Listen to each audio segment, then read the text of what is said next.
늘 하나님 앞에서 우리 자신들을 성찰하고 점검하는 삶을 살아가야 합니다. 끊임없이 우리 안에서 우리의 탐욕이, 우리의 욕심들이 일어나기 때문에 그렇습니다. 사도들이 큰 권능으로 주 예수의 부활을 증언하게 됩니다. 그때 많은 사람들이 큰 은혜를 받게 되고, 은혜 받은 사람들이 밭과 집을 팔아서 그 값을 가져다가 사도들 앞에 놓게 되죠. 그리고 사도들은 그것을 가난한 사람들에게 나눠주는 일을 하고 있는 거예요. 하나님의 말씀을 듣고 그들이 은혜를 받고 나니까 자신의 것을 욕심내지 않는 거예요. 모든 것이 다 하나님의 것이라는 거예요.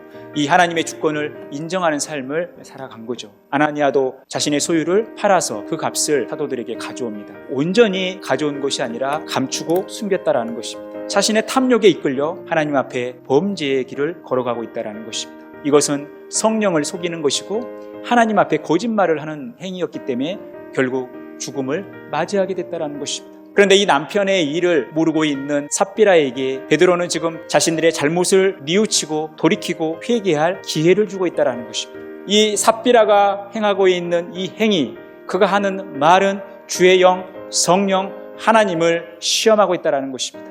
이것은 하나님의 자리에 자기가 서 있는 것입니다. 주객이 전도되어서 하나님의 주권을 침범하고 있다는 거예요. 그들의 욕심 때문에 하나님의 주권을 거역하고 있다는 것입니다. 그런데 삽비라에게는 그가 회개하고 돌이킬 기회가 주어졌던 것입니다. 그런데 그 기회를 저버린 것이죠.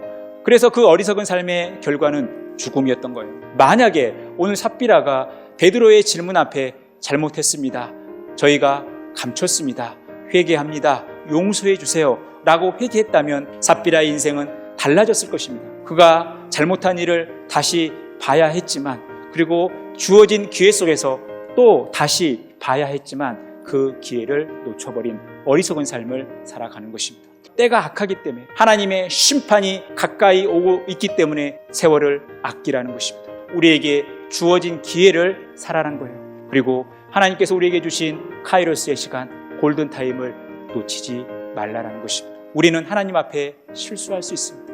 우리가 잘못할 때가 많아요. 그런데 더 중요한 것은 하나님은 우리에게 회개할 기회를 주신다는 것입니다.